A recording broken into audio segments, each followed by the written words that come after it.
దోలగొండి కివాంచ్ అంటారు దాన్నే ముక్నా సీడ్స్ అని కూడా అంటారు. ఈ దోలగొండి గింజలు అనేవి డైరెక్ట్గా వాడుకోవచ్చు. లేదు, ఒక సేరు ఆవు పాలలో ఒక పావు కేజీ దోలగొండి గింజలు వేయాలండి. వేసి బాగా చిక్కబడేదాకా ఉడకబెట్టి ఆ గింజల పైన తొక్క ఉంటుంది కదా, అవి ఉడకడం వల్ల బాగా పెద్దగా అవుతాయి, ఉబ్బుతాయి.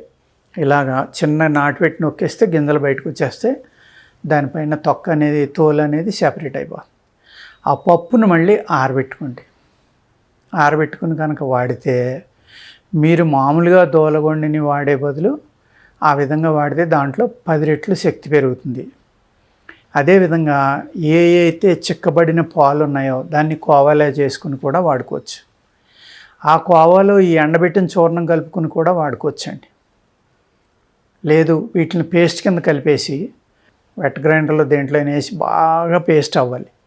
ఆ పేస్ట్ని మళ్ళీ ఈ పాల ఏదైతే కోవా చేసుకుంటారో ఆ కోవాలో కలిపేసి మీరు పంచదార పాకం పట్టుకుని చక్కగా అది తిన్నా కూడా మామూలు దోలగొండి చూర్ణం కలుపుకున్న దాని మీద 10 రెట్లు ఎక్కువగా మీకు పనిచేస్తుందండి.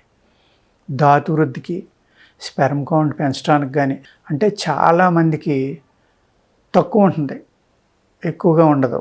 దానివల్ల సంతానాలు ఏమి ఉండొచ్చు, అంటే స్పెర్మ్లో కౌంట్ లేకపోవడం వల్ల. ఆ కౌంట్ పెంచడానికి కూడా ఇప్పుడు నేను చెప్పింది చాలా అంటే చాలా బాగా పనిచేస్తుందండి. పురుషులు స్త్రీలు ఇద్దరూ తీసుకోవచ్చు. స్త్రీ తీసుకుంటే ఏమవుతుందంటే శుక్రం పెరుగుతుంది. ఆవిడ యొక్క అవయవాలు ఏవైతే ఉన్నాయో సంతానం కలిగించే అవయవాలు అవన్నీ కూడా చాలా బలంగా తయారవుతాయండి.